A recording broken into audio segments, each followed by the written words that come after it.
Okay, folks, I just saw a really disturbing video. Let's talk about the foster care system and how messed up it is. There are over 430,000 children in foster care right now. About 30% of those kids are living with their relatives, not with strangers. And about half of the kids in foster care will leave the foster care system this year. Half of that half is being reunited with their families. And then about another 25% of those that are leaving are being adopted. The last quarter of kids that leave the foster care system are split between those that go to live with their relatives, those that leave under guardianship, which is usually with relatives, and those that are emancipated, usually meaning they've turned 18, which is only about 8 to 10% of them. So that takes care of half of them. What about the other half?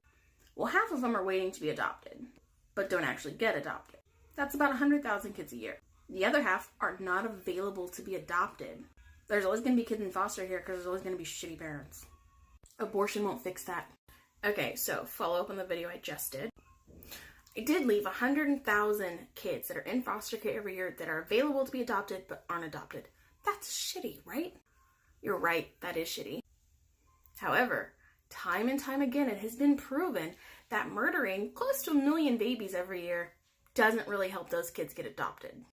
Furthermore, look at this.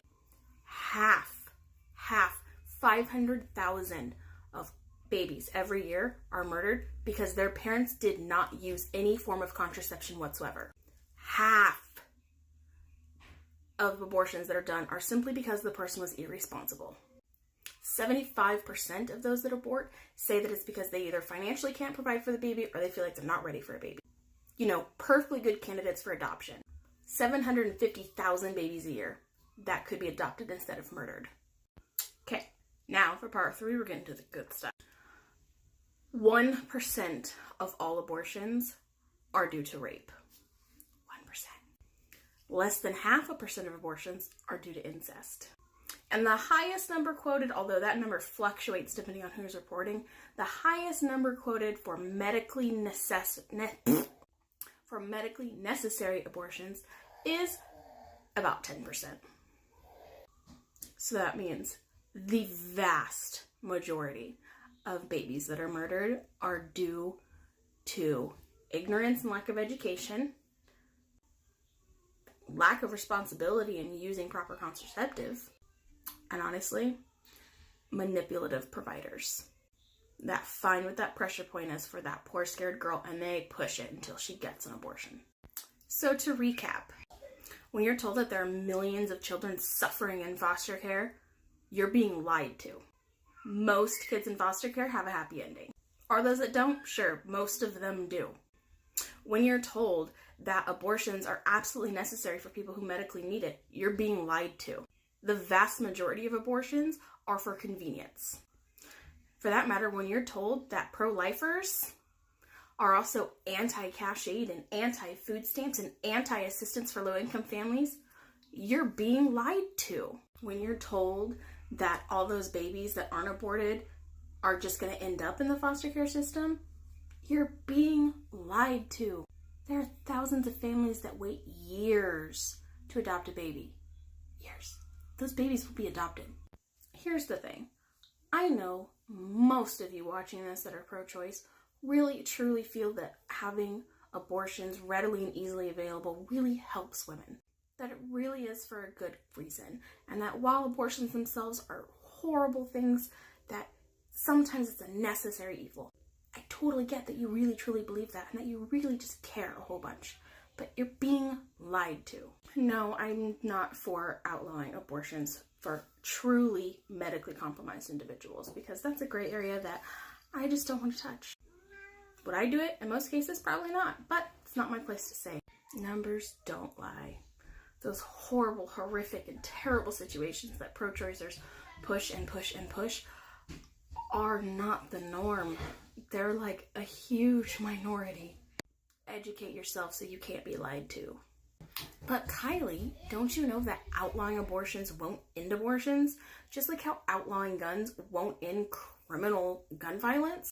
And outlawing drugs won't end criminal drug use?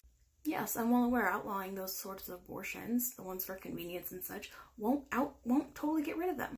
However, it will dramatically reduce the amount of individuals that get them. And if somebody does choose to have some back alley abortion, then they're making a conscious choice to put themselves in danger. Just like how you don't say, let's legalize all drugs and have doctors administer them so that we can better control and hopefully reduce the amount of overdoses we have. No, that's insane. Yes, more people will be hurt while they're outlawed if they do them on their own. But that's their own conscious choice to put themselves in that situation and put themselves in danger. The abortion industry tells women that they can't raise a child all on their own. It's too hard. The abortion industry tells women that they can't afford to raise a baby. It's too hard. The abortion industry tells women that they can't get their degree as a single parent or as a teen mom. It's too hard. The abortion industry tells women they can't have a life of their own if they have a child. It's too hard. It shocks me that people that call themselves feminists support abortion when all the abortion industry does is tell women what they can't do. They tell them you can murder your child because you can't take care of your child and still have the life you want. They tell you you can't get your degree. You can't have enough money. You can't work a job and raise a child on your own. You can't do it. I, however, have faith in women. Women are strong. Women are tough. Women are smart. And women can do it. So if you're pregnant and you feel like you can't, I'm here to tell you, girl, you can. Prove them all wrong. Yeah, I started out with 7, but I'm doing a part 8 real quick, just to follow up. This goes for both sides of the issue, whether you're pro-life or whether you're pro-choice. You need to recognize that the person on the other side of the fence is not a bad person, most of the time. Those who are pro-choice usually genuinely feel like they are helping women, and they really care about those women that are suffering and in really shitty circumstances. Those who are pro-life really genuinely care about those babies and the fact that those babies don't have a right to what happens to their bodies. So please, while you're discussing, remember that us regular Joe Schmoes are not the problem. We, for the most part, genuinely care about people. The problem is the people at the top that are lying to us because they want to make more money. So while you discuss the issue, please be kind to whoever you're discussing it with. No name calling, nothing of that sort. Be kind, be compassionate, because everybody has a story that you might not know.